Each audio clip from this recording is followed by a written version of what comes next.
J'espère que vous êtes tous remis et remises de l'exposition de votre traversée du monde de Guillaumont. L'expo est là jusqu'au 12 juillet, donc vous êtes invités à revenir et à vous immerger dans cet univers si riche qu'on découvre sans arrêt des choses. Ça nous a semblé assez naturel de poursuivre et d'inscrire d'ailleurs la table ronde dans le contexte de cette célébration des 50 ans d'art contemporain à Lyon, que l'on faisait d'ailleurs commencer en 76. Pourquoi 76 ? Alors que vous avez vu que Guillaumont commençait bien plus tôt.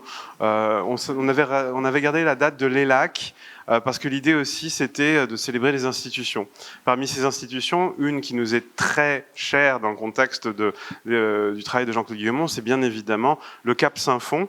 Et nous nous sommes tournés vers Angie Foncel, qui a été sa collaboratrice, puis la directrice du Cap Saint-Fond de 2009 à 2015, à présenter cet aspect-là de ce travail, puisque vous savez que je vais un peu déflorer, pardon, le sujet, mais Jean-Claude Guillaumont, en créant Saint-Fond, il n'a pas juste créé... Alors, le laboratoire numéro 1, c'était bien évidemment Genasse, mais à Saint-Fond, il a créé une diathèque, artothèque, il a rendu vraiment accessible la culture, et vous allez voir, enfin, ça explique vraiment la générosité de ce monsieur, et l'impact qu'il aura eu sur le territoire, et que tout ce travail cherche à lui rendre comme hommage, en fait. Et évidemment, nous avons invité Alexandra Prandin, que nous remercions d'être ici, qui est la directrice depuis 2020 et puis qui continue et qui amplifie ces merveilleuses actions vis-à-vis des publics, mais aussi beaucoup vis-à-vis des artistes, puisque c'est désormais des résidences en fait. Et de Guillaumont à aujourd'hui, beaucoup de gens ont des hommages à rendre à Guillaumont, mais c'était aussi l'occasion, cette table ronde saisie, pour donner la parole à certains artistes. Et donc, du coup, je remercie des compagnons de route ou des artistes plus récents sur la scène, tels que Fabienne Ballandras, Lola Fontanier, Christian L'Hôpital, Nick Van de Stig et Kelly Weiss. Et donc, je vous donne la parole. Anne, merci à tous et à tous. C'est moi qui suis en charge de commencer. Bonsoir à toutes, bonjour à toutes et à tous.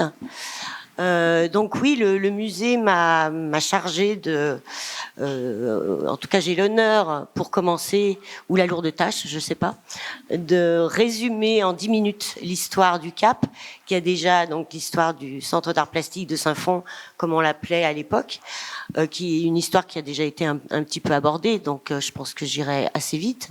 Et effectivement, quand on a commencé à évoquer l'existence de cette table ronde, qu'on voulait pas trop table ronde non plus. On a souhaité, en tout cas moi j'ai tout de suite souhaité qu'il y ait une vraie interaction, interférence, un vrai dialogue entre les différents caps, et on verra s'il y a continuité ou rupture. Je pense qu'il y a un peu des deux, pour faire une réponse de Normande.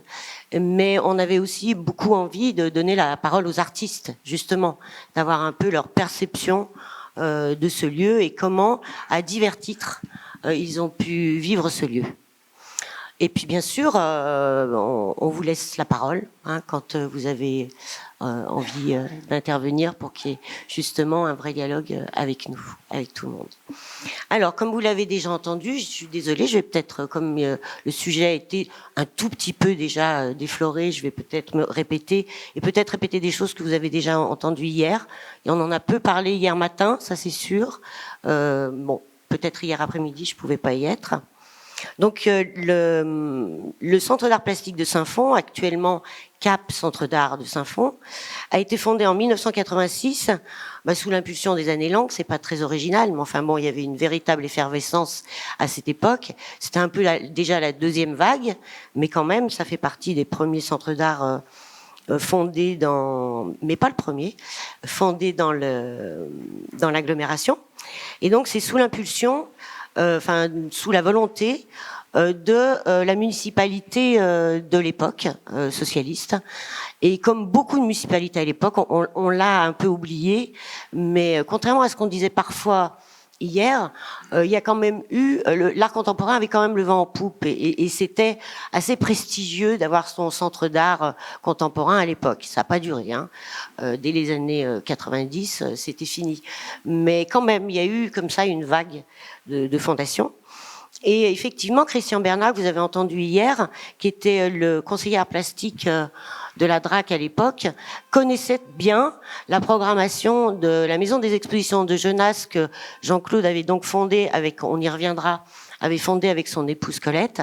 Et il a tout de suite incité la municipalité à embaucher Jean-Claude pour créer vraiment un véritable projet de centre d'art. Et effectivement, Jean-Claude est arrivé avec un véritable projet.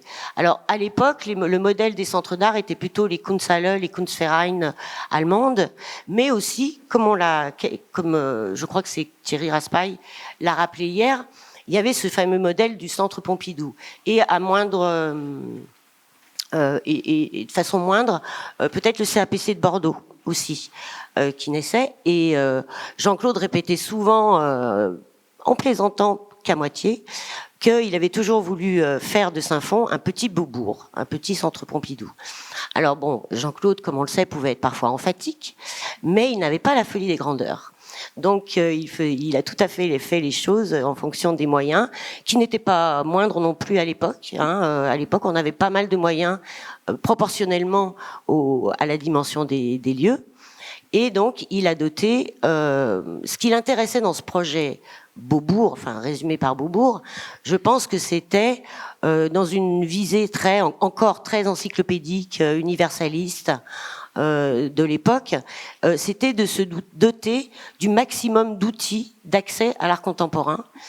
Et c'est comme ça qu'il a, comme l'a rappelé Mathieu, évidemment le projet était fondé sur l'art contemporain en train de se faire, c'est-à-dire les expositions, le travail avec les artistes, mais aussi il a doté de plein d'outils, d'une collection, puisque c'était aussi la grande vague des fondations des artothèques. Je rappelle qu'à l'époque, en Rhône-Alpes, il y en a eu jusqu'à 9. Il l'a doté d'une diathèque. Alors c'est totalement obsolète de nos jours, et on faisait ça de façon totalement sauvage, en faisant totalement fi des droits d'auteur et des droits des artistes, mais on avait quand même une diathèque de 12 000 diapositives, c'était énorme. Et il y avait une bibliothèque. Je me souviens encore du plaisir, du bonheur qu'on avait tous les deux à aller plonger dans les librairies, et comme on avait les moyens, on achetait à peu près tout ce qui sortait à l'époque en art contemporain. Donc c'était toujours un vrai bonheur, et donc il y avait une très belle documentation. Et il y avait une vidéothèque où il y avait aussi bien du documentaire que de la vidéo de création. Alors on est passé par tous les formats, puis Betacam jusqu'au DVD. Donc voilà. Et bien sûr, il y avait aussi des ateliers de pratique artistique. Il y avait des ateliers pour les enfants, il y avait des stages pour les adultes, des stages de formation pour les enseignants. D'ailleurs, Fabienne nous parlera plus de cet aspect-là. Mais dans le projet, on est en plein à l'époque, en 86, on est en plein débat entre la démocratisation culturelle et l'éducation populaire. Et Guillemont était résolument du côté, comme plein de centres d'art de l'époque, du côté plutôt de la démocratisation culturelle. Et contrairement à l'éducation populaire, par exemple, contrairement à un lieu comme Vénissieux à l'époque, qui, contrairement à ce qu'on a dit aussi hier, n'était pas un centre d'art, se voulait au départ plutôt une école municipale d'art plastique, qui était justement résolument du côté plutôt de l'éducation populaire. Ce n'était pas la créativité qui était le plus important, mais le travail d'accès à l'art contemporain à travers ce qu'il appelait, lui, l'atelier du regard. Le travail sur le regard. Et donc les ateliers de pratique amateur étaient importants, mais ce n'était pas le seul moyen d'accès à l'art contemporain.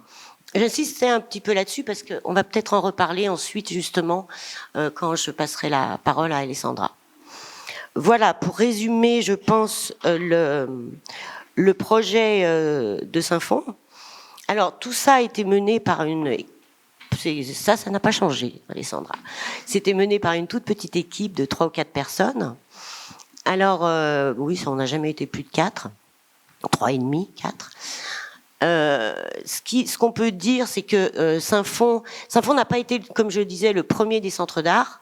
Par exemple, Saint-Priest a été fondé avant, hein, en 79. Donc c'était le premier, je pense, dans l'agglomération, après les lacs, qui n'était pas vraiment le centre d'art comme on l'entend maintenant non plus, alors que Saint-Priest c'était beaucoup plus un centre d'art comme on l'entend à présent. Mais c'est un des plus pérennes, effectivement, puisque nous fêtons les 40 ans. Et bien sûr, c'est un lieu qui a beaucoup évolué. Et Alessandra nous en donnera la mesure et on verra si ce qui peut rester du projet initial, mais je pense comme dans bien d'autres centres d'art, il commence à évoluer. Et en particulier, on insistera peut-être sur l'évolution en fonction de l'art et des artistes, parce qu'il faut bien aussi se dire, ça c'est quelque chose qu'on réalise pas, c'est qu'à l'époque, les œuvres venaient directement des ateliers. On n'avait pas la politique de production comme on a maintenant, qui est quasiment un devoir du centre d'art. C'était quand même des laboratoires. Mais bon, on n'était pas dans la même dynamique artistique et les mêmes enjeux artistiques que maintenant. Et donc, on était d'une part beaucoup moins dans la production, dans l'aide à la production. En revanche, il y avait un catalogue à chaque exposition. Et d'autre part, le statut de l'artiste avait moins évolué et on ne rémunérait pas les artistes à l'époque. Ce qui maintenant, pour un centre d'art, n'est plus concevable. Heureusement, d'ailleurs. Voilà, donc il y avait des différences comme ça. Alors, je vais m'arrêter là. Bon, peut-être pour finir sur une note un peu plus personnelle, bon, moi j'ai évidemment adoré travailler dans ce lieu, qui a été extrêmement formateur pour moi. On n'était pas toujours d'accord sur tout avec Guillaumont, mais c'était bien, on pouvait se le dire. Mais ça a été très très très formateur, et ça a été très formateur en matière de rigueur. Parce que l'exposition, quand on rencontrait le personnage Guillaumont, ou pouvait laisser supposer son travail, pouvait laisser supposer quelqu'un de un peu histrion, facétieux, impertinent. Certes, il y avait tout ça tous les jours, et c'était un bonheur, mais c'était quelqu'un d'extrêmement rigoureux dans la gestion du centre d'art. Il était adoré des services comptables de la ville de Saint-Fond, parce que c'était le service culturel de la ville où les comptes étaient les mieux tenus. Et donc ça, je pense que... Comment ? C'est encore le cas. Voilà. Donc, et c'est quelque chose qu'il faut souligner, parce que c'est quelque chose qu'on oublie aussi quand on pense à... Enfin, quand on connaît peut-être pas très bien Guillaumont. C'était quelqu'un d'extrêmement rigoureux, et j'ai beaucoup appris en la matière avec lui. Voilà, je vais maintenant passer... Alors, autre chose aussi, pour terminer, puis ça va faire la transition avec ce que certains artistes vont dire. C'est un des centres d'art les plus pérennes, mais ça ne veut pas dire que ce centre d'art a été toujours soutenu. Il a quand même traversé 2 crises majeures et a failli fermer 2 fois. Donc, je tiens aussi à terminer en soulignant combien les centres d'art restent fragiles et que du jour au lendemain, des édiles locaux peuvent décider de le fermer, puisqu'on dépend toujours, il y a toujours des financements bi- ou tripartites. Et du jour au lendemain, ça a failli être le cas 2 fois, un lieu aussi historique peut fermer comme ça, oui, du jour au lendemain. Voilà. Comment ? Eh ben, c'était le cas de Saint-Priest. Bien sûr, il y en a eu d'autres, Toboggan, Saint-Priest, plein. Oui, il y en a eu. La Maison des Expositions de Genasse, voilà, qui était un lieu quand même très ancré, pourtant, dans l'écosystème local. Alors, je vais passer la parole à Christian L'Hôpital, je vais passer la parole aux artistes pour qu'ils nous expliquent ce que le Cap a pu représenter pour eux à l'époque, comment ils en sont arrivés peut-être aussi à rencontrer Jean-Claude, parce qu'il y a c'est par des biais un peu différents, et qui peut faire le lien justement avec une histoire de l'art contemporain à Lyon, avec d'autres lieux. Merci pour votre attention.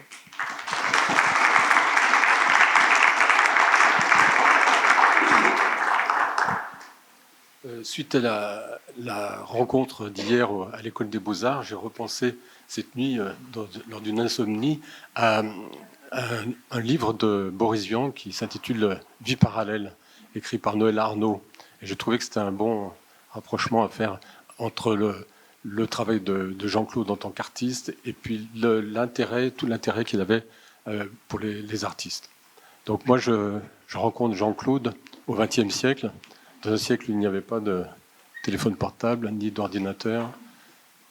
Donc tout était dans le mouvement, dans les vernissages.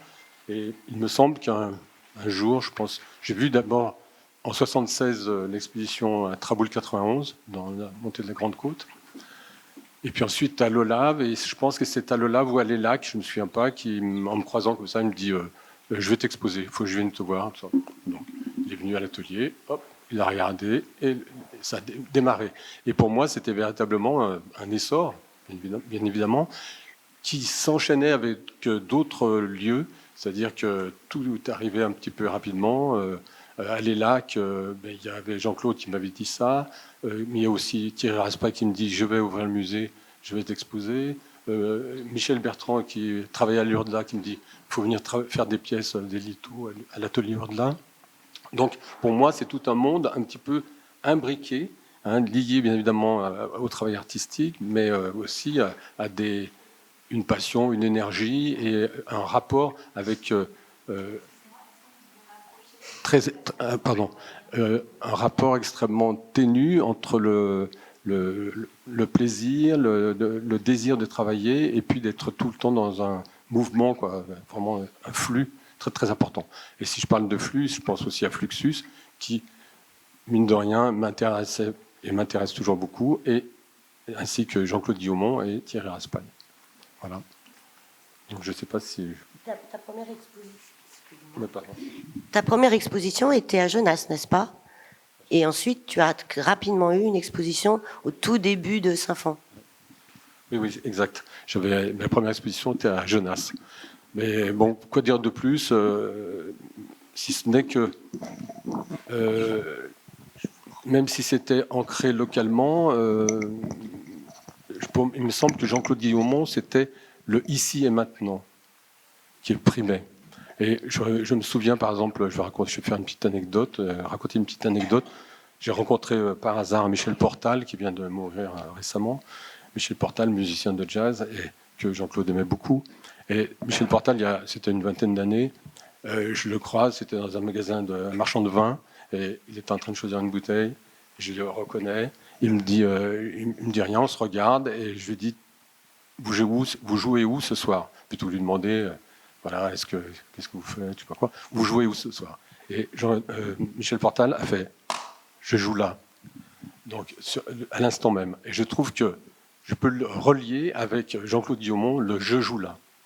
C'est-à-dire jouer le jeu, être constamment en activité, en ébullition, mais aussi en empathie phénoménale avec les autres artistes.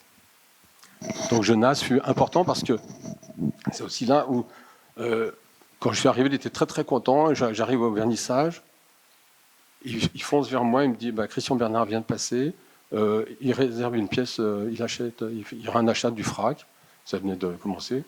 Donc c'était vraiment, lui il était heureux de m'annoncer ça, c'était ça sa générosité aussi. Voilà. Et donc ça a démarré un peu comme ça, quoi. Voilà.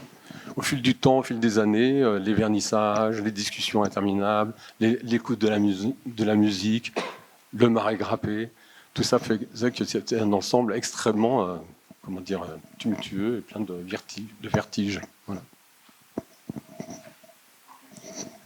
Bon. C'est toi qui dois me dire. Alors je peux passer le micro à Annick, peut-être. Tiens, regarde celui-là. T'en as un? Parfait. Oui, ça marche. Donc, Tu vas peut-être commencer par Genasse aussi. Oui, je vais commencer avec Genasse aussi, et aussi mentionner que je suis arrivé avec Tineke van Halsem en 1985 à Lyon. Et en fait, on est arrivé à Lyon pour plusieurs raisons, mais entre autres parce qu'aux Pays-Bas, on avait déjà vu, c'est Tineke qui a vu, qu'il y avait une activité d'art contemporain à Lyon. C'était dans notre musée à Groningen, aux Pays-Bas, et c'était une des raisons quand même très importantes de se dire on va essayer de s'installer à Lyon parce qu'il y a une activité, on le savait. Donc, c'était pour nous les lacs, le nouveau musée. Et très vite, on s'est rendu compte qu'à Genasse, il y avait des expositions. Donc, on prenait le bus 67 à partir de Laurent Bonnevet et on arrivait au vernissage et on a vite compris que les jeunes artistes de Lyon, de l'agglomération, étaient là. Et après, très vite aussi, après, on a fait connaissance avec Colette, avec Jean-Claude, et puis en 87, je crois, Tineke a été invitée pour faire une expo à Genasse, et puis je me suis joint à elle, et on a exposé tous les deux. Donc ça, c'est la relation d'artistes qui arrivent avec la scène lyonnaise, qui après, on a découvert aussi, bien sûr, tous les autres aspects qui ont été mentionnés. C'est il y a 2 ans, quand Document d'artiste, notre initiative, bien plus tard que ça a commencé, m'a demandé d'écrire un hommage ou quand Jean-Claude il est mort, je me suis dit, je vais écrire moi du point de vue de quelqu'un qui a commencé à le connaître à partir de Genasse, plutôt que de Saint-Fond. Et donc, j'ai pris rendez-vous avec Colette. Je suis venu à Genasse. J'avais jamais vu l'atelier de Jean-Claude, donc c'était même avant que Mathieu est venu avec l'équipe du MAC. C'était vraiment très peu de temps après son décès. Et Colette m'a donné ce document qui est un dépliant sur l'activité de Genasse avec tous ces artistes. Donc, je crois que c'est édité en 91 par là, oui. Et je peux vous dire que sur le site de Document d'artiste Rhône-Alpes, il y a à la fois mon mot que j'ai écrit par rapport à Jean-Claude, mais il y a aussi quelques documents de Genasse qui ont été scannés et qui sont donc dans ce document. Bon, enfin, c'est pas très lisible parce que j'ai pris ça en photo vite fait avec mon téléphone portable, mais voilà, pour dire que je me suis rendu compte que aussi, pour faire le lien avec la suite, qu'il y a eu une pétition à Genasse aussi, bien avant celui ou les deux qu'on a fait, celle de Saint-Fond, et ça a été assez bien suivi. Bon, il y a eu pas mal de monde qui ont voulu défendre le centre d'art, et moi j'ai aussi photographié au moins une page ou deux, je crois, parce que c'était fait à la main, c'était avant Internet, c'était l'époque où les pétitions circulaient, c'était du papier. Voilà, donc Colette m'a montré cette dimension que pour lutter contre la fermeture du centre d'art. À Saint-Fond, j'ai été appelé par, à l'époque, donc Anne, pour me mettre avec Fabienne et avec Christian et Bruno Yvonnet, défendre le fait qu'il y avait le centre d'art, il n'était pas fermé, mais c'était en 2009, mais il n'y avait plus de locaux, parce que le fameux meuble écran, qui était à côté de la mairie un peu, qui était Saint-Fond au démarrage. Pardon. Oui, j'ai pas précisé que pendant toute la direction de Jean-Claude, le centre d'art plastique était en plein centre-ville de Saint-Fond. Et il n'a bougé sur le plateau des Clochettes qu'en 2009.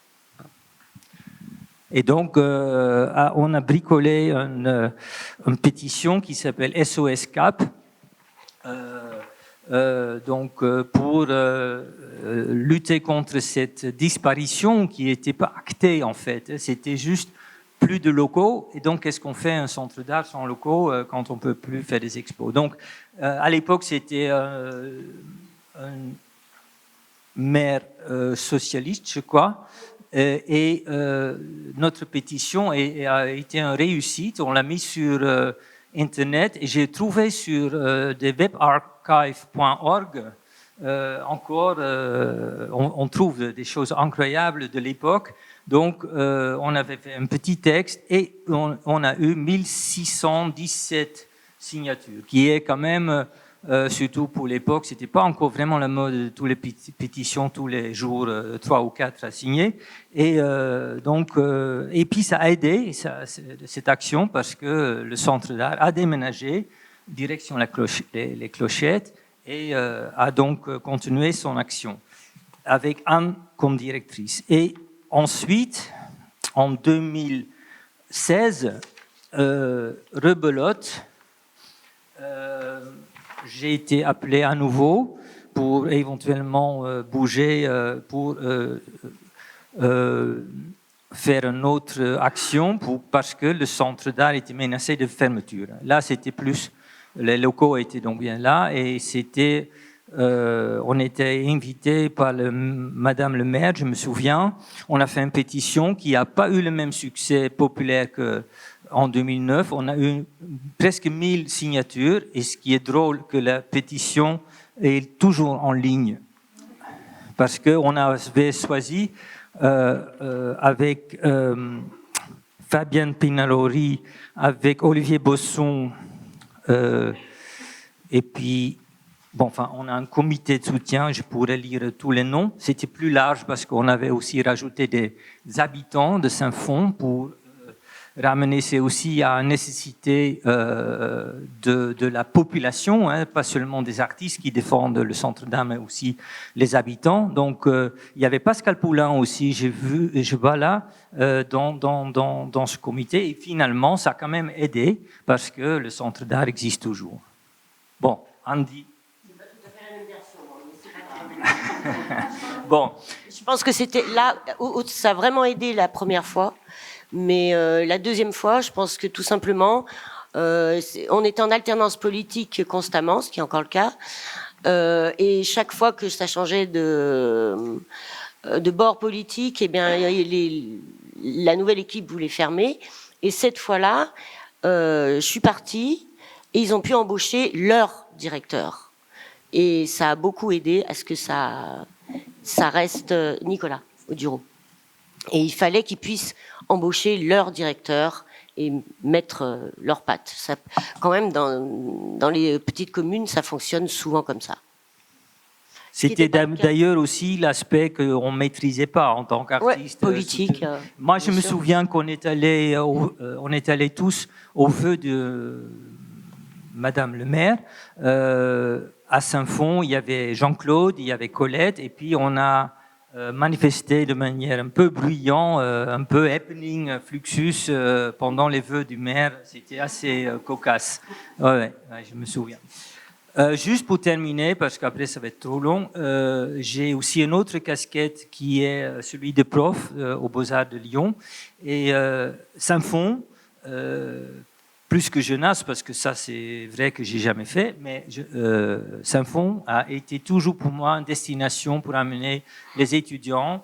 D'une, parce que les étudiants connaissent mal la périphérie des grandes villes, en fait, pas du tout même, et donc ils ont du mal à y aller. Et c'est vraiment comme Vénissieux, comme le Cap Saint-Fond, c'est chaque fois un voyage.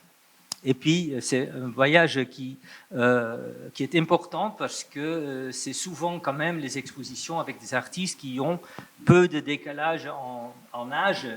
Souvent, c'est la jeune création qu'on rencontre quand même dans le centre d'art. Et c'est très important parce que dans le musée, qui est très important aussi, c'est moins souvent le cas. Et puis même à l'IAC, depuis des années, c'est des expositions qui, enfin d'une, ils peuvent être visités par les étudiants tout seuls. Souvent, ils sont au vernissage d'ailleurs, mais pas du tout à Saint-Fond, par exemple. Ça, c'est vraiment trop loin, trop compliqué. Ça, c'est une vraie question. Donc voilà, voilà, c'est peut-être un peu anecdotique, mais moi, je trouve que ces centres d'art sont très importants dans la pédagogie et dans l'action avec ces jeunes artistes en formation. Voilà. Merci Nick. Eh bien, je vais passer, ça fait professeur des Beaux-Arts, et ça fait une excellente transition puisque Fabienne va nous parler plutôt de l'aspect aussi de médiation et atelier de pratique amateur. Oui, bonjour, bonjour à toutes et à tous.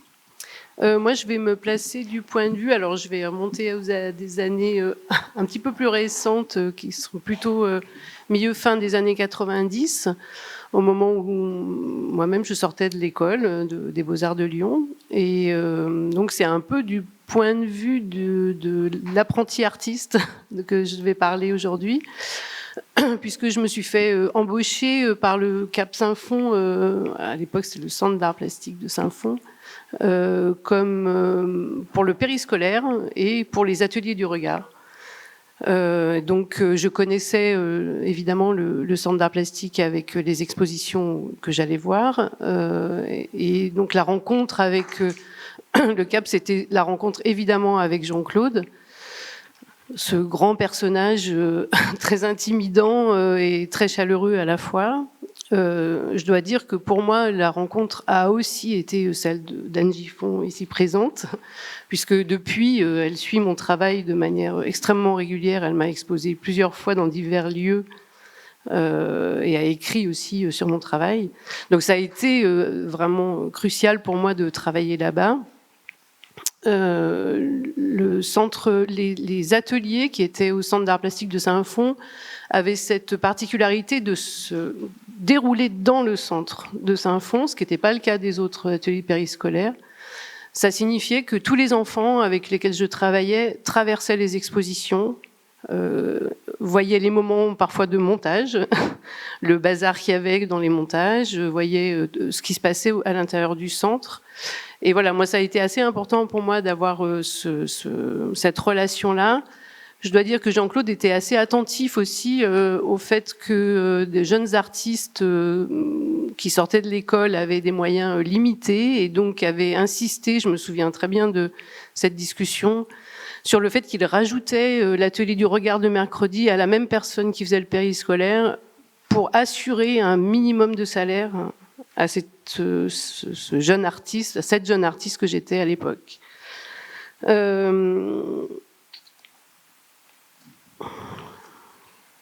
Je dois dire aussi que ça m'a... Alors, je parle d'une époque où la professionnalisation n'était même pas un concept à l'école des Beaux-Arts.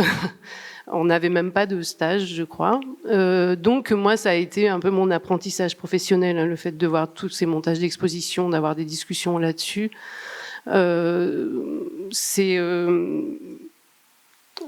Ça m'a permis de comprendre à la fois qu'on pouvait être exigeant sur les expositions, la nature des expositions, les artistes invités, et être en lien très étroit avec un territoire qui était le territoire de la banlieue. On pourrait parler de ce qu'était la banlieue dans les années 90.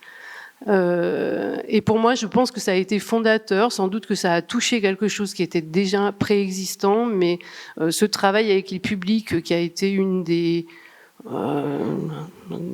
actions principales du CAP depuis toujours, m'a permis de poursuivre une réflexion que j'ai toujours eue dans mon travail. Ça me permet de dire, alors aujourd'hui, voilà, depuis 7 ans, je suis enseignante à l'école des Beaux-Arts et je repense beaucoup à cette période de sortie en discutant avec les étudiants, étudiantes. Cet aspect du travail avec les publics, j'essaye de le travailler un peu dans l'enseignement que je donne à l'école. Et je vais, pour finir, donner une anecdote, puisqu'il y a une dizaine de jours, Elsa Chazal est venue dans un studio qu'on fait à l'école avec Olivier Notelet et Pauline Bastard, dans un programme qui s'appelle Comeback, où on invite des alumni qui sont venus il y a 10 ans, 5 ans ou 2 ans. Donc Elsa, qui est une ancienne étudiante de l'école et qui est aujourd'hui en résidence à Saint-Fond, Et donc, j'ai eu l'occasion de discuter un peu avec elle sur cette question, et ça montre à quel point Alessandra a, je pense, poursuivi et réinventé cette relation avec les artistes, avec les jeunes artistes et avec le territoire. Belle transition. Merci beaucoup. Alessandra. Eh ben, merci pour effectivement cette belle transition. Donc, moi, j'arrive à Saint-Fond et en région et à Lyon pendant les déconfinements. Je vous donne un peu de contexte parce qu'il a son importance. C'est fin 2020. Donc on a tendance à oublier, mais c'était le moment où nous n'étions pas censés ni recevoir du public, encore moins organiser des événements, et je m'y retrouve, je ne vous le cache pas, dans cette structure dont je connais pas l'histoire dans les faits. Avec une alternance politique, donc une nouvelle équipe municipale qui se met en place, et cela aussi, cet élément a son importance. Et je me dis, mais qu'est-ce que c'est que ça, en fait? Et en fait, c'est l'alternance politique et l'équipe qui s'est mise en place en réalité a son importance parce que eux-mêmes construisaient à la fois leur politique culturelle et puis leur politique sur le territoire. Moi, je découvrais le territoire, celui de la ville, mais aussi celui de la région avec son écosystème artistique en même temps.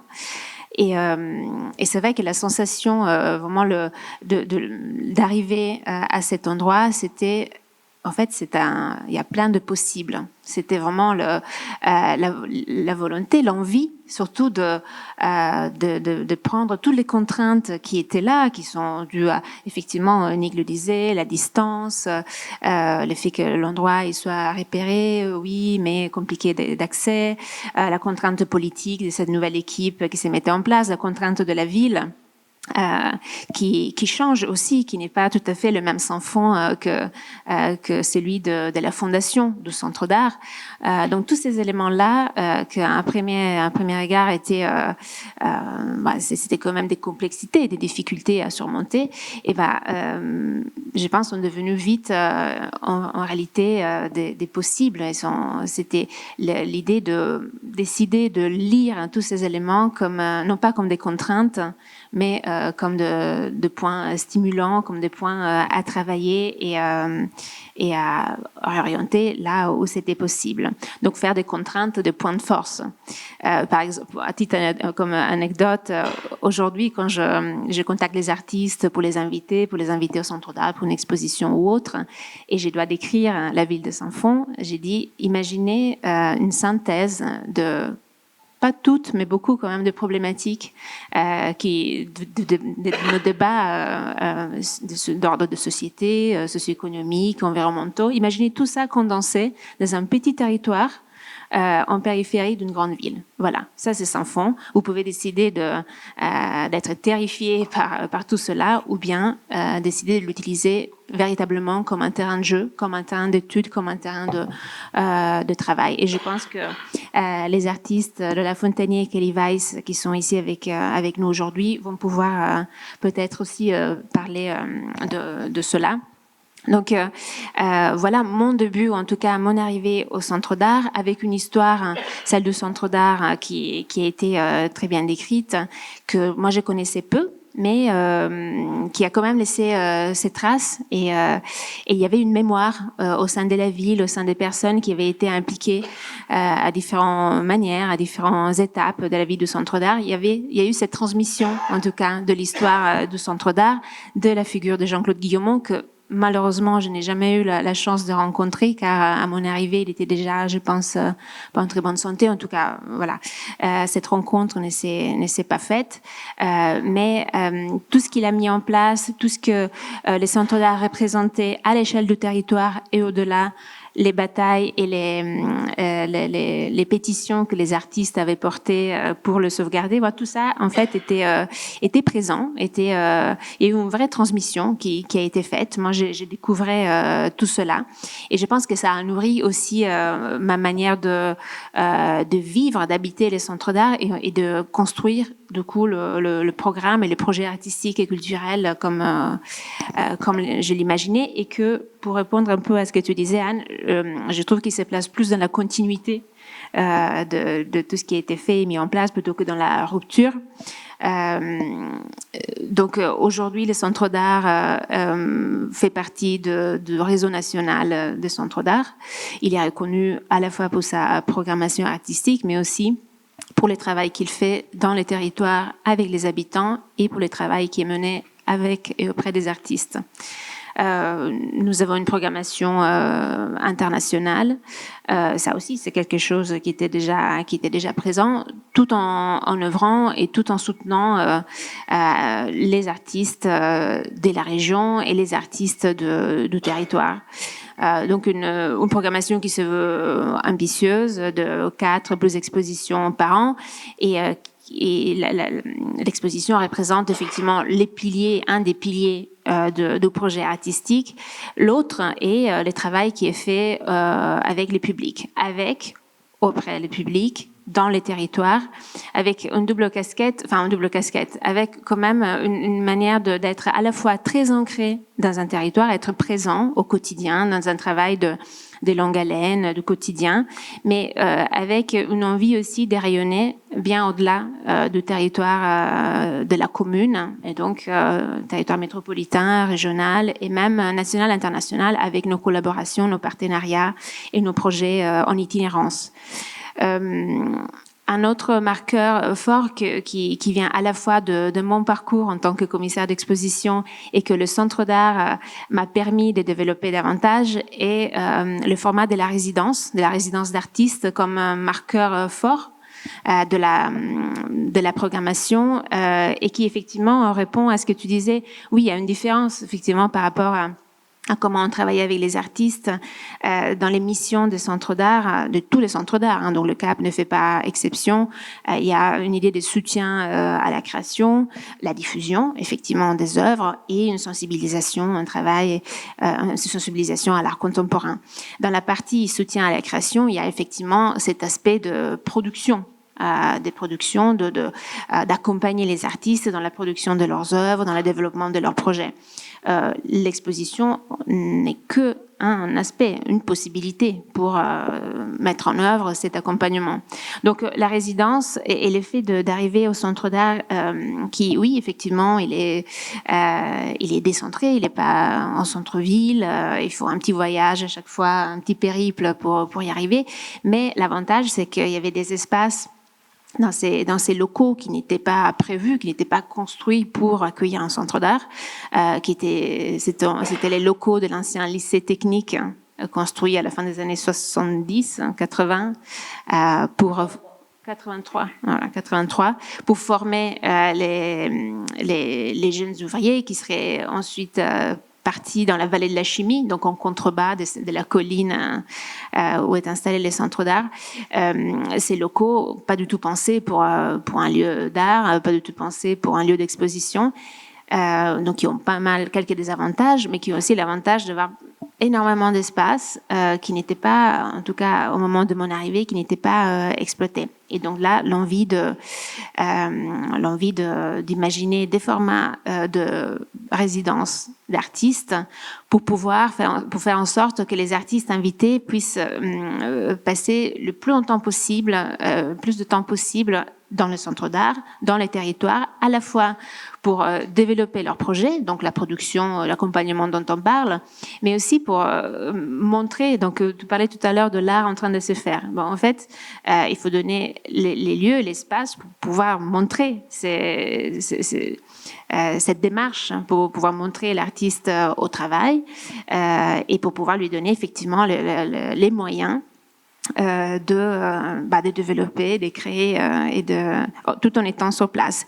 Ça permet aussi, cette approche permet aussi de créer un lien fort, ou plus fort en tout cas, avec les territoires, avec les habitants qui viennent découvrir, qui rencontrent. Ça génère des rencontres et sur un volet politique, effectivement, ça montre aussi, ça insuffle une dynamique qui les politiques apprécient. En tout cas, ils voient qu'il se passe des choses, pour le dire avec leurs mots. On voit qu'il y a de la vie et que les centres d'art est un lieu identifié, non seulement par les professionnels, par les artistes et par les curateurs, mais aussi et par les publics avisés, mais aussi pour celles et ceux qui habitent à proximité et qui reconnaissent en tout cas dans cette structure un lieu dont ils peuvent s'approprier. Voilà pour les débuts et un peu les orientations. Là, je vous fais évidemment les grandes lignes. Donc, le format des résidences, la transmission aussi, le format des résidences qui a amené en 2024 à l'ouverture de plus de 1000 mètres carrés supplémentaires dans les centres d'art dédiés effectivement à la création, aux artistes, avec la création des 10 ateliers d'artistes. Ça aussi, c'était pour moi une forme d'évidence. En arrivant en région, il y avait une richesse, on parle d'écosystème artistique, des écoles d'art, mais effectivement un manque que les artistes arrivaient quand même à faire remonter, ou dont ils discutaient souvent, un manque de lieux, de travail, donc d'ateliers d'artistes, à la différence de certaines villes, de moins en moins malheureusement, mais qui axent une vraie politique culturelle autour de la création d'ateliers d'artistes, ateliers logement et non seulement. C'est vrai que alors à Lyon maintenant les choses bougent, mais c'est vrai qu'il y avait peu de lieux comme celui-là, peu de lieux à destination des artistes et aussi accessibles d'un point de vue économique, donc sans devoir payer des fortunes pour pouvoir avoir un espace de travail. Et donc c'est à ces moments-là que je disais la mise en place de la nouvelle équipe a son importance, parce que le fait d'arriver ensemble m'a permis de les embarquer d'une certaine manière dans la construction et puis dans les soutiens de ces nouveaux volets, de ces chapitres, qui pour moi étaient vraiment essentiels et très importants dans la vision que j'avais de centre d'art, et qui a reçu, entre autres, aussi les soutiens au départ très timides et puis un peu plus affirmés de la ville. Je n'ai pas parlé de l'Artothèque. Vous en aviez parlé au moment de effectivement, l'Artothèque, qui faisait partie d'un de ces dispositifs des démocratisations et des décentralisations des années 80 et après. Les centres d'art, effectivement, disposent, est un des rares centres d'art à disposer aussi d'une Artothèque. Artothèque, et que il a fallu, et le travail est encore en cours, relancer, pour la simple raison que à la fin de 2020, on est dans les post-Covid, des confinements, on connaît déjà l'histoire, mais les publics, il faut un peu relancer les pratiques et les habitudes des publics, pour qu'ils retrouvent les chemins à la fois des lieux de culture, les lieux d'art, les centres d'art, les musées, non seulement, et encore plus d'outils, des dispositifs comme celui de l'Artothèque, qui était, in fine, ça c'était l'observation, peu connue par les publics, ou en tout cas, il y avait une habitude qui s'était perdue et qu'il fallait réinstaurer. Et ça fait partie aussi de nos missions aujourd'hui. L'année des 40 ans que nous fêtons cette année en 2026 est aussi l'occasion de mettre en lumière cet outil très précieux pour les publics, très précieux pour notre équipe de médiation, et voilà, il y a quelques surprises, mais qu'on dévoilera un peu plus tard dans l'année. Et quoi d'autre? Et peut-être j'ai déjà assez parlé, le travail avec les publics pour faire la transition avec l'intervention de Fabienne, et aussi un pilier très important. Donc, d'un point de vue de c'est un travail quotidien, comme je disais, c'est un travail qui s'articule autour de programmes artistiques et des expositions. C'est un travail aussi qui s'est fait à travers un nombre incalculable d'actions et d'activités hors le mur. C'est un travail que j'essaye de recentrer de plus en plus sur la présence des artistes au centre d'art et dans les ateliers. Et c'est vrai qu'il y a aussi tout un volet de pratiques artistiques. Et là, en discutant avec Anne, on s'est rendu compte que je partage tout à fait la vision de Jean-Claude Guillaumont et ce qui a été aussi celle de Anne par rapport aux ateliers de pratiques artistiques, qui naissent souvent dans des structures comme le CAP. En tout cas, c'est ce qui m'a été apporté comme une demande des habitants. D'avoir ces types d'activités, donc des ateliers de pratiques artistiques, mais qui sont aujourd'hui à destination de très jeunes publics et puis du public adulte, et qui sont toujours encadrés par des artistes invités. Je pense que Lola pourra nous en parler tout à l'heure. Et qui après prennent de formes très différentes sur des projets d'éducation artistique et culturelle et dans un travail partenarial très, très poussé. Voilà, au niveau de territoire et au-delà.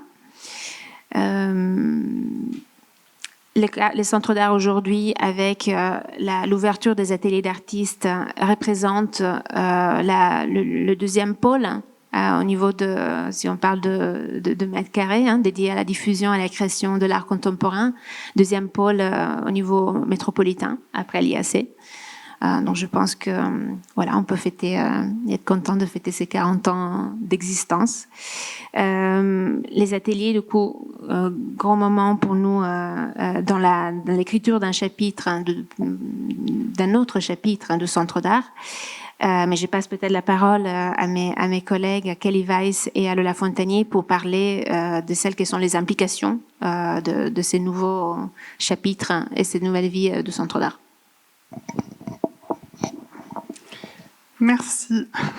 Donc moi, je voulais commencer par parler de comment justement toutes ces différentes activités et engagements du CAP rayonnent sur nous, artistes résidents et résidentes. Évidemment, dans le quotidien, c'est très confortable et très chaleureux et très réjouissant de se dire qu'en allant à l'atelier, on va retrouver aussi une équipe qui travaille sur place, avec qui on peut échanger sur nos projets en cours, avoir des conseils, mais aussi du coup parfois être au contact des visites qu'il y a dans le lieu d'art, au contact des publics, et du coup apercevoir cet endroit où on est parfois moins présent en tant qu'artiste de l'après-production, du moment de l'exposition, après le vernissage, quoi, qui est quelque chose d'assez réjouissant, je trouve. Et au-delà de ça, de ce rapport quotidien, le CAP est un lieu qui soutient la pluralité des activités des artistes et qui va nous proposer différents projets en fonction de nos pratiques en tant qu'artistes résidents et résidentes. Par exemple, ce fut le cas en décembre 2025. On a pu, parce que le CAP a mis en place un partenariat avec l'atelier Chalopin, et en tant qu'artiste résident et résidente, éditer une sérigraphie qui est maintenant disponible dans l'Artothèque et dont le portfolio entier a été aussi acheté par la ministre de Villeurbanne. Moi, avant même d'être artiste résidente, j'ai été artiste intervenante pendant 3 années. J'ai co-écrit à chaque fois avec une autre artiste les ateliers du mercredi à destination d'enfants, qui a été un moment, 3 années de travail très riche et très stimulante et très joyeuse. Et le CAP va proposer comme ça différents projets EAC aux artistes résidentes. Je sais que toi, Kelly, t'es intervenue dans un collège. Elsa Chazal est intervenue aussi dans un EHPAD. Moi, j'ai pu faire un projet aussi avec une école primaire. Enfin, voilà, en fonction des pratiques, on a ces opportunités-là qui s'ouvrent à nous, portées par le CAP. Pour continuer aussi sur un point de vue, une expérience personnelle, l'année dernière, j'ai aussi pu réaliser le visuel de la carte de vœux de Saint-Fond. Donc aussi une opportunité portée par le CAP. Et pour maintenant recentrer un peu plus sur les ateliers, depuis leur création, des portes ouvertes ont été organisées, qui sont bien sûr du coup des moments de rencontre avec des professionnels qui peuvent amener à développer des projets. Et tout récemment, avec l'exposition 40+1, qui fêtait du coup les 40 ans du CAP, où nous étions en tant qu'artistes résidents et résidentes invités à montrer des œuvres. Le CAP a aussi du coup soutenu la production de certaines puisqu'on avait un budget alloué. Il me semble que c'est assez important de parler de ce soutien pluriel puisque, je ne sais pas si ça a toujours été le cas, mais en tout cas aujourd'hui, la pratique d'artiste, c'est faire plein de choses différentes. Et à la fois pour survivre et à la fois pour continuer d'apprendre. Et je trouve que c'est assez important donc, de montrer que des institutions ont leur place à jouer là-dedans. Et effectivement, sur un peu la différence, comment les artistes et les travail avec les artistes changent. C'est à la fois comment nous, institutions, nous arrivons à nous mettre à jour par rapport aux besoins, aux difficultés de l'époque, mais c'est aussi comment les artistes prennent conscience de certaines fragilités, de leur statut, comment ils se battent pour que leurs droits soient respectés. Et je passe la parole du coup à Kelly Weiss qui va pouvoir parler de ça. Oui, et puis merci. Je rebondis sur ce que vient de dire Lola, du fait d'être artiste, c'est faire plein de choses différentes. Et c'est quelque chose que nous, au CAP, on voit beaucoup, parce que voilà, il y a 10 ateliers d'artistes. Donc Lola t'en parlera peut-être un peu plus tout à l'heure, mais on est issus aussi de générations différentes, mais aussi de parcours différents. Et ça, on le sait, mais on le voit d'autant plus. Il n'y a pas un parcours d'artiste du tout. En fait, c'est quelque chose qui est assez une carrière qui est par essence assez instable. Donc, du fait économiquement, c'est toujours une forme de discontinuité qui se passe parce que la logique veut qu'on fonctionne par projets successifs et voilà, sans garantie pour la suite. Donc, c'est toujours une remise en question, une adaptation permanente. Ce que je voulais dire par rapport à ça, voilà. Et c'est au CAP, voilà, c'est quelque chose que nous on voit et qu'on vit. Et le fait d'être au contact, de vivre dans cette institution avec les acteurs de cette institution, ça permet peut-être de co-construire quelque chose par rapport à ça. Dans le sens où, je vais donner un exemple pour que ce soit plus parlant, mais je partage mon atelier avec un artiste qui s'appelle Jules Maillot. Lui, il est artiste plasticien et également, il fait partie de l'unité de recherche art contemporain et temps de l'histoire à l'ENSBA à Lyon. Et ponctuellement, il réalise aussi des missions de régie au CAP quand un montage se prépare. Et ça a déjà été évoqué aussi par nos collègues artistes plus âgés ici présents, mais cette idée d'être multicasquette quand on est artiste. Et voilà, c'est quelque chose qui est toujours présent et qui vient, alors ça arrive par nécessité économique et par la force des choses, ça devient aussi des extensions de notre profession quelque part, dans le sens où voilà, là je reparle de Jules, mais cette question cette recherche, elle fait vraiment partie intégrante de sa pratique. Il n'y a pas de distinction. Et la régie vient aussi jouer quelque chose dans le sens où nous, en tant qu'artistes résidents, on se voit tous les jours. On a parfois des besoins spécifiques. On en parle avec l'équipe. Et il y a une dynamique de co-apprentissage commun, d'entraide, exactement, de coopération. Donc c'est des moments où des réseaux des sortes de réseaux de coopération se mettent en place, où des choses vraiment de manière anecdotique, mais on a le besoin d'une aide technique sur un projet. On en parle entre nous, on en parle avec l'équipe, on fait circuler les choses.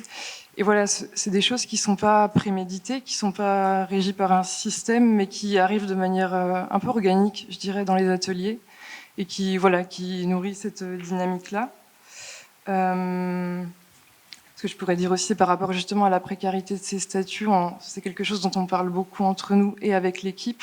Donc il y a des choses effectivement qui sont mises en place au CAP à ce sujet. On a eu plusieurs rendez-vous avec l'ACRA notamment aussi, où on a rencontré des professionnels du monde de l'art, on échange par rapport à ce qui nous anime aussi personnellement à ce moment-là et comment faire une boîte à outils commune quelque part pour certaines situations. Donc maintenant, aujourd'hui, on en parle un peu plus de la professionnalisation quand même dans les écoles. Enfin, je pense que vous serez mieux placé pour le dire que moi, mais il y a des cours de professionnalisation qui sont de plus en plus mis en place aussi pour avoir ces outils qui soient administratifs, aussi ces questions de statut. Il y a les syndicats aussi qui sont plus visibilisés aujourd'hui que fut un temps. Ce que je voulais dire par rapport à ça... Oui, il y a une nouvelle structuration du milieu avec ça, et ce qui paraît presque... Enfin, comment ? Une tentative. Oui, une tentative, ouais. Et par exemple, j'ai déjà entendu... Et c'est pas, là, je fais aucune généralité, mais de la part d'artistes peut-être plus âgés qui disent ouais, mais il y a peut-être une dimension un peu plus entrepreneuriale aujourd'hui, ce qui peut passer pour le cas dans les faits, mais en fait, c'est aussi par rapport à un milieu qui dans sa construction est très compétitif. Enfin, nous pousse à être très compétitif, c'est mettre justement en relation des outils et cette idée de chaîne de coopération justement dont on parlait tout à l'heure et qui, pour moi, et voilà, Lola sans doute aussi, et Alessandra, mais en fait, est très visible et on le voit tous les jours au sein des ateliers aussi. Voilà. Je ne sais pas si je peux peut-être repasser la parole. Mais... Ouais. Oui, effectivement, c'est vrai que c'est une question qui revient souvent pour observer et travailler au quotidien avec 12 artistes résidents. C'est une question qui revient et auquel nos structures doivent quand même essayer de répondre, en tout cas de s'interroger sur quelle est la meilleure manière d'accompagner les artistes aujourd'hui. Ce que je peux dire par rapport au positionnement du Centre d'art, c'est qu'il y a plusieurs choses qui se mettent en place, à la fois de l'ordre de l'informel, donc comme c'était décrit par Kelly Weiss, sur un travail au quotidien, répondre à des besoins, essayer d'impliquer les artistes sur tous nos projets au Centre d'art ou hors le mur, éducation artistique et culturelle et non seulement, ou bien des missions beaucoup plus concrètes sous la régie d'exposition ou autres. Et après, dans les programmes artistiques, dans les programmes de Centre d'art, il y a aussi des dispositifs de professionnalisation qui se font en partenariat avec des structures de territoire, notamment je peux citer les projets pilotes qui est porté avec l'école des Beaux-Arts de Lyon et qui vise à accompagner un groupe de jeunes diplômés sur les premières marches, disons, après les diplômes, et en lien direct avec une structure culturelle, avec son équipe, un accompagnement sur la production, un accompagnement aussi sur des pratiques et des questions administratives, toutes simples, qui paraissent bêtes mais qui ont leur importance, et qui après devient une exposition présentée au Centre d'art. Voilà, comme les centres d'art, le fait d'adhérer à DCA, et même sans le réseau national, mais dans les réseaux des centres d'art, il y a aussi la question des chartes de bonnes pratiques. Donc ça, ce sont aussi des éléments relativement récents, malgré tout, et qui nous poussent quand même à respecter des barèmes de rémunération quand il s'agisse des droits d'exposition, des droits de reproduction, dans les cadres d'une expo monographique ou voilà, qui pose vraiment le cadre véritablement. Et c'est ce que je peux observer, c'est que les artistes, nos jeunes artistes aujourd'hui, ils prennent conscience de plus en plus à la fois de la précarité de leur statut, et ils s'engagent davantage pour faire bouger les choses. Je repasse la parole à Lola sur... Oui. Et de la même manière, du coup, ces partenariats avec différentes institutions, c'est aussi quelque chose qui rayonne sur nous, artistes résidents et résidentes. T'as parlé de l'École des Beaux-Arts, mais le CAP a aussi un partenariat avec le CND et accueille des résidences de danseurs et danseuses. Mais aussi avec le FIT de Marseille, où il y a eu une exposition l'année dernière. Et pour parler aussi plus d'acteurs du territoire, il y a le CAP travaille aussi avec le Théâtre Jean-Marie sur un projet EAC dont je vais parler un peu après, et l'école de musique.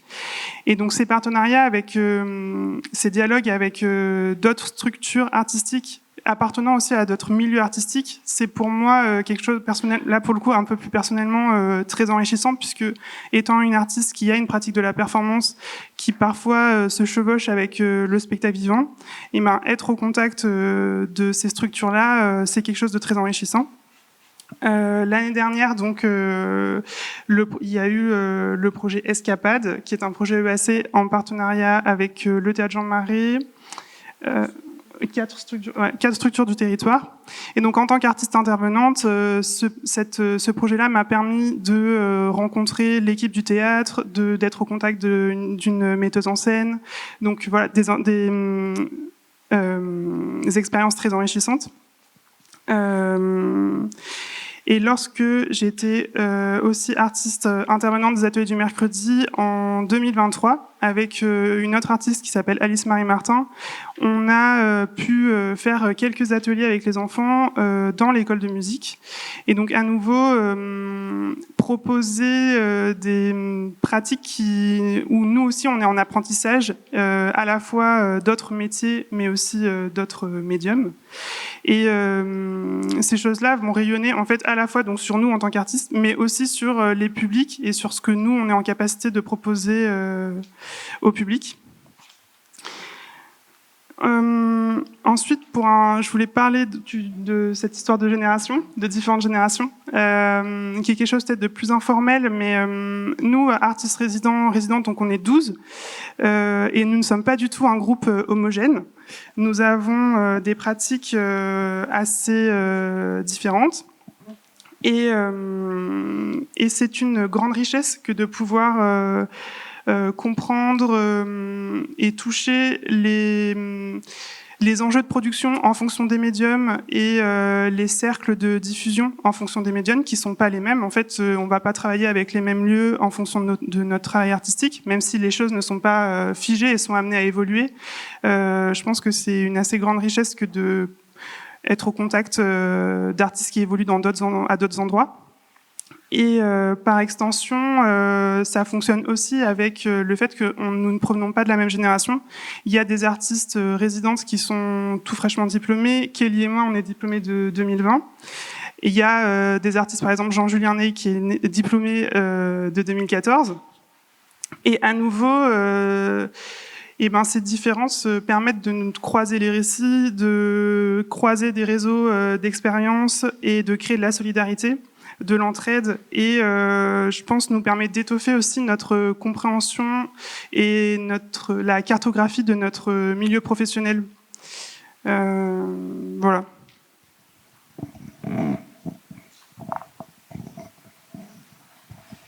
Moi, je vais peut-être enchaîner, mais peut-être sur un point un peu différent par rapport au contexte et à la situation géographique du Cap aujourd'hui.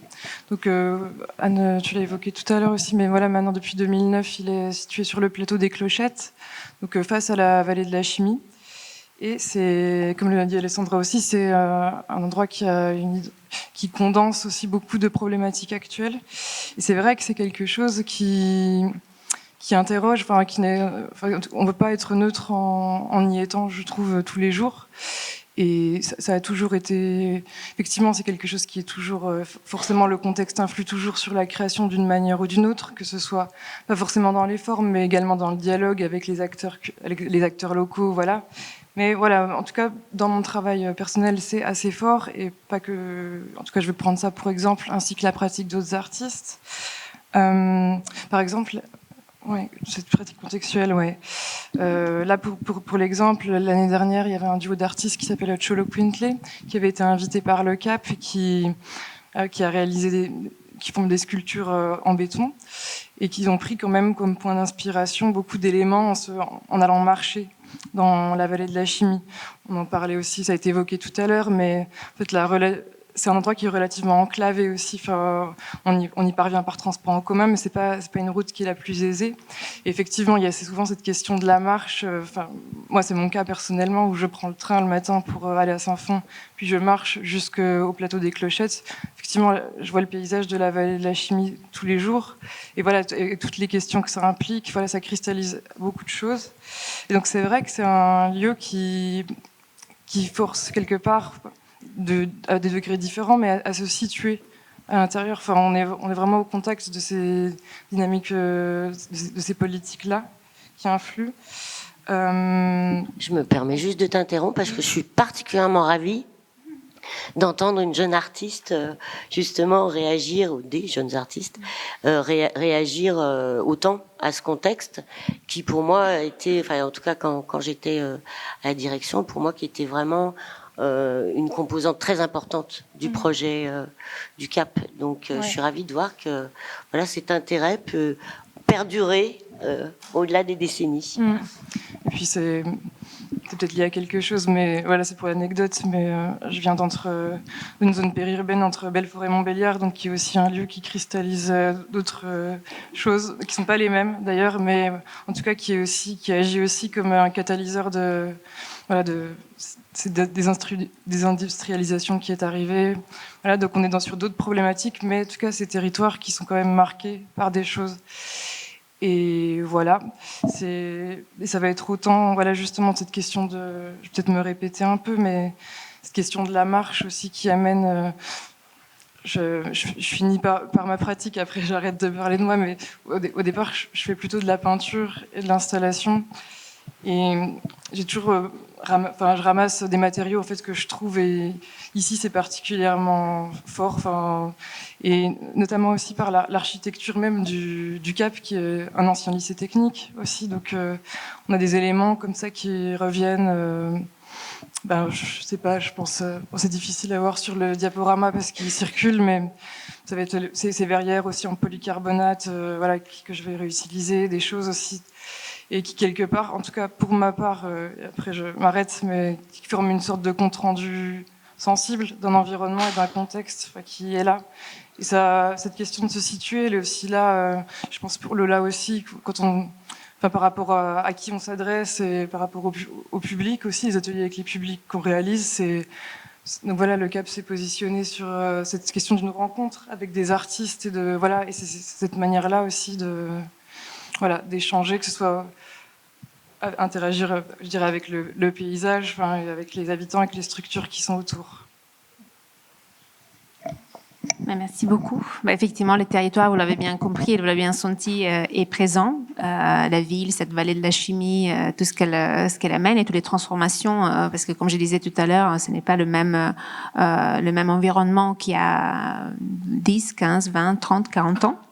À la vallée de la chimie, qui a aussi des étapes de désindustrialisation, un retour des entreprises aujourd'hui, et quand même un lien qui est à la fois qui se voudrait évident avec ces entreprises, mais qui ne l'est pas, parce que de la manière où les quartiers, la ville et puis cette vallée de la chimie est construite, donc pour empêcher d'une certaine manière l'accès, qu'elle soit à pied ou autrement. Donc en fait, c'est vraiment ces pôles d'observation qui condensent, qui peut être catalyseur, en tout cas très stimulant pour les artistes. Moi, rapidement, pour conclure, je veux revenir sur l'aspect informel mais qui devient fonctionnel, de porosité, des circularités qui s'est fait entre l'équipe de Centre d'Art et son projet et les artistes avec leurs pratiques, leur vie et leurs problématiques au quotidien. C'est cet aspect informel que nous nourrissons, qui est très enrichissant, et pour l'équipe de Centre d'Art et pour les artistes, mais comment? On mange ensemble le midi, c'est vrai. Mais je souligne l'aspect d'informel et les choses se font de manière organique. Pour la simple raison que, malgré tout, Anne le pointait tout à l'heure, l'équipe n'a pas bougé en termes de nombre de personnes qui y travaillent, malgré le fait qu'on ait 1000 et plus mètres carrés supplémentaires à gérer et qui font partie du projet aujourd'hui. Donc ça parle de beaucoup de choses, je pense, et qu'il est important de souligner. Ça parle des soutiens politiques, en partie. Ça parle de soutien financier aussi. Ça parle de politique culturelle, et donc d'où on veut mettre le soutien financier et politique. L'équipe de 4 personnes a du mal à pouvoir structurer davantage un travail qui pourrait être pousser davantage et qui pourrait vraiment aller beaucoup plus loin avec les artistes, pour les artistes, non seulement les 12 résidents, mais même les artistes de territoire. Donc là, on est mis face aux contraintes et qui deviennent vite des contraintes de l'ordre financier. Et qui me fait parler aussi, je n'ai pas envie de finir sur une note négative, mais de la fragilité des modèles des centres d'art. Donc malgré tout le travail qui est fait au quotidien avec les territoires, avec les artistes, avec les acteurs, malgré la capacité des centres d'art de se réinventer, parce qu'on a vu comment un lieu comme le Cap a pu se réinventer, a pu traverser les décennies, donc avec 40 ans d'existence. Malgré tout cela, nos lieux restent des structures quand même fragiles, qui peuvent être à la merci effectivement d'alternance politique, de changements ou d'absence totale de politique culturelle et autres. Malgré cela, moi je suis persuadée que ces structures incarnent un modèle très précieux qui sait se réinventer, qui s'invente en permanence.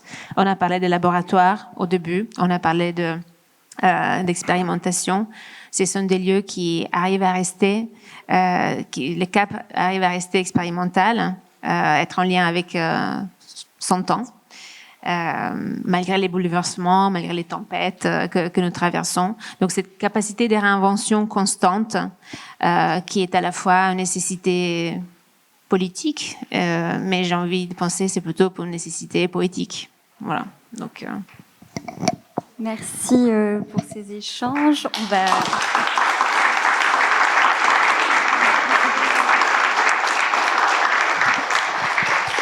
Et on va peut-être passer à un moment d'échange avec le public. Si vous voulez prendre la parole, c'est à vous.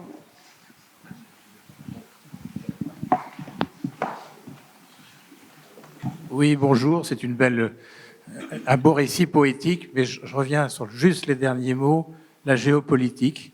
Je crois qu'il faut vraiment être très lucide de la fragilité de ce genre de structure. Et ma question est toute simple, si dans 1 mois ou 2, la municipalité, lors d'un prochain conseil municipal, s'interroge sur la pérennité, quels sont les arguments solides géopolitiques autres que d'accueillir des enfants vous pourriez opposer au conseil pour maintenir la structure ?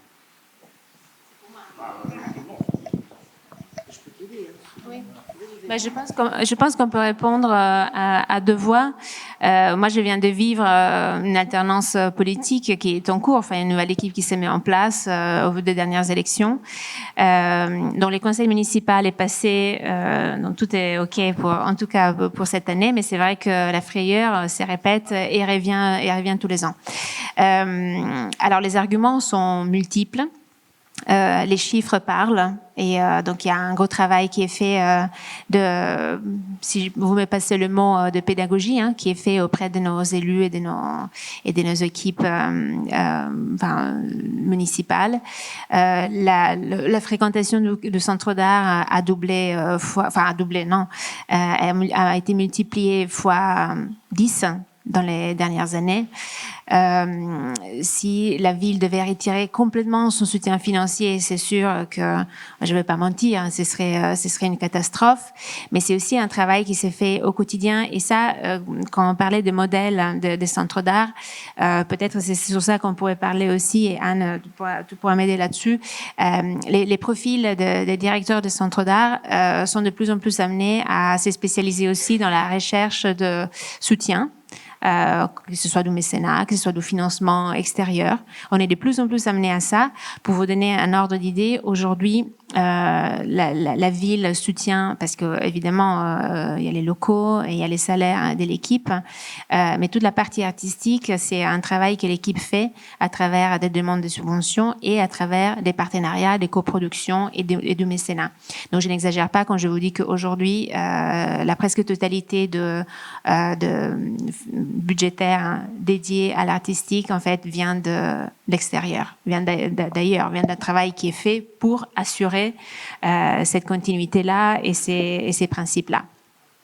Dans tous les cas, je pense que c'est vraiment un travail du quotidien, qui s'est fait des constructions. Pour revenir à ces considérations très vénal et pragmatique, mais nécessaire. Tout le monde sait, on sait très bien que le domaine des arts plastiques est une des activités culturelles qui coûte la moins cher quand même. Donc si des collectivités veulent conserver un minimum d'activités culturelles à proposer à leur population, voilà, un centre d'art, on peut en faire partie, parce que c'est pas cher. Et d'autant plus que justement, on est amené à compléter de plus en plus les financements par des financements extérieurs. Alors, on joue des millefeuilles, hein, on est bien d'accord, hein, mais bon, ça permet quand même aux collectivités d'investir beaucoup moins que dans d'autres structures. Je veux bien réagir à ça un instant. Merci beaucoup à toutes et tous pour la présentation. Et c'est une réaction à ce qui vient d'être dit et qui en même temps en rebond à des choses qui ont été dites hier. Je crois qu'on n'a peut-être pas suffisamment nommé le fait que cette situation de fragilité qui s'est grandement accrue ces dernières années, même si on a quand même vu qu'elle était assez structurelle pour ce qui est des arts plastiques en comparaison avec le spectacle vivant ou, n'en parlons même pas, avec le cinéma et ce qu'on appelle maintenant les industries culturelles et créatives. Donc à l'intérieur du champ culturel, on est très très minoritaire et c'est là qu'il faut sans doute travailler à une plus juste répartition. Mais ce qu'on n'a pas dit, c'est que cette baisse des financements, cette paupérisation de nos institutions, cette précarité grandissante aussi, dont les artistes sont les premières victimes, ça s'inscrit depuis une trentaine d'années dans une logique idéologique, dans une idéologie pour laquelle la culture n'est pas la seule victime. C'est-à-dire, c'est la mise en fragilité des services publics, de l'ensemble des services publics, la culture, l'éducation, la santé au premier chef. Et les questions de solidarité qu'on a mentionnées à cet égard-là, je pense qu'elles doivent être formulées à l'endroit de l'ensemble du service public. Ça a été formulé sur les écoles d'art hier par Alain Snyder sur le risque de montée en puissance des institutions privées, pour ce qui était en tout cas des écoles. Ça, c'est aussi un programme idéologique, c'est-à-dire c'est pas c'est pas un hasard, hein, c'est que c'est poussé parce que il y a, comment dire, un modèle défendu, et ça, on peut renvoyer à un certain nombre de grands économistes ou sociologues. C'était déjà posé par Luc Boltanski et F. Chiapello dans ce qu'ils ont appelé le nouvel esprit du capitalisme, c'est-à-dire ce moment néo-managérial ou néolibéral du système macroéconomique, et on s'inscrit et on prend de plein fouet quelque chose qui est à l'œuvre depuis une trentaine d'années, dont aujourd'hui on voit les conséquences politiques beaucoup plus dangereuses, parce qu'elles conduisent bien évidemment à la montée des populismes dont on est témoin. Et je voulais juste faire ce petit rappel-là, parce que je pense qu'hier on l'a pas dit, on s'est un petit peu plaint qu'on avait moins d'argent, on s'est plaint qu'il n'y avait plus assez de vision de nos tutelles, etc. Mais la réalité, c'est que c'est un mouvement plus vaste et qu'il ne faut pas le penser qu'à notre petit endroit. Voilà. Mais je pense effectivement, pour rebondir sur ce que tu viens de dire, c'est que le fait même que dans la culture, hein, au sens large, le cinéma et spectacle vivant, déjà la sémantique est importante. On parle déjà d'industrie culturelle. Donc il y a l'aspect de l'industrie, l'aspect de la productivité. Donc à mon sens, à mes yeux, on a pas nous nécessairement, mais en tout cas ce qui se met en œuvre, c'est déjà on est déjà après les systèmes où l'État est présent ou subventionne, parce qu'il y a derrière une politique culturelle qu'il faut mettre en œuvre, qui agit et qui arrive jusqu'au territoire. Donc j'ai l'impression le point de bascule a déjà eu lieu. Moi, pour avoir étudié, fait une partie de mon parcours aux États-Unis, qui peut être un exemple d'une certaine manière extrême de ce point de vue-là, c'est effectivement une non-présence de l'État, et puis un fonctionnement qui s'est fait sous du mécénat, sous du privé, et voilà. Et c'est vrai que je l'ai dit en connaissance un peu de cause par rapport à ce que je disais sur comment nous, directeurs des structures culturelles, mais d'écoles d'art aussi, nous devons nous positionner aujourd'hui. Et c'est un peu, on danse un peu entre deux chaises, hein, parce qu'on a à la fois ces profils de plus en plus managériales, de plus en plus de partir, d'aller à la recherche de financement, du mécène, d'un discours politique, mais qui se veut viser au budgétaire. Et puis, on est aussi des directeurs artistiques, et puis on est aussi en charge de programmes pédagogiques et tout ça. Et donc, c'est vrai que c'est on est un peu bipolaire hein, dans la manière dont... Merci à tout le monde pour ces échanges. Je me permets d'interrompre cette conversation.